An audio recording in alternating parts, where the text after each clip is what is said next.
Les ans étaient dans les années 30, à l'époque de réalisation de cette affiche, une des plus importantes stations climatiques d'altitude européenne, au niveau européen. L'affiche présente la silhouette d'une jeune femme très dynamique qui, d'un saut athlétique, enjambe les cimes des montagnes, qui se trouve dans un ciel illuminé par le soleil rayonnant et qui présente également un panorama splendide sur différents plans qui arrive jusqu'au dents de midi. Il s'agit d'une affiche qui a eu un succès assez extraordinaire car elle a connu beaucoup d'impressions et rééditions car elle met bien en évidence certains aspects du discours médical liés au développement de ces stations climatiques d'altitude qui étaient consacrées à la cure de plusieurs maladies.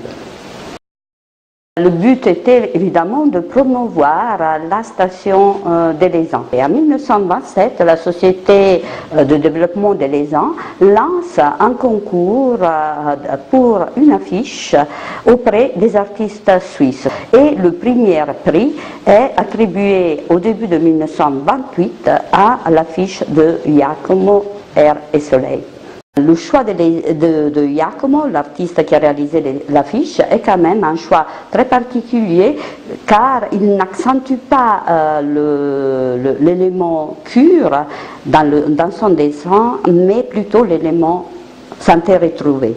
Et ceci va permettre à l'affiche d'être plusieurs fois rééditée avec des slogans différents qui vont apparaître sur les bandeaux qui ornent la partie inférieure de l'affiche. Nous avons 4 types de bandeaux principaux avec différentes variantes.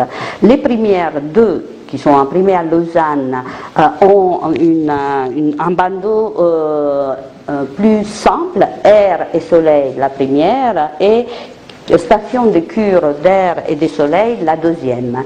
Tandis que 2 autres variantes sont imprimées à Bruxelles et présentent 2 bandeaux différents et très différents entre eux car un exemple est celui-ci qui s'adresse carrément à des malades.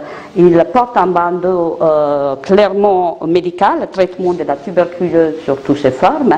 L'autre, qui est plus tardive sans doute, porte un autre bandeau qui s'adresse plutôt aux touristes car il est clairement dépourvu de toute référence à la maladie. Il porte le bandeau vacances ensoleillées, soit en anglais, soit en français. Et là, on peut supposer que c'est la dernière version de l'affiche qui a été imprimée, et même on pourrait l'adapter à la période de l'après-guerre, je dirais autour des années 50, alors que les antibiotiques, l'arrivée des antibiotiques signe le déclin de ces sanatoria, et l'Aisan est obligé à opérer une reconversion et devenir une véritable station de vacances. Mais il s'agit évidemment d'une hypothèse qui demande encore des vérifications.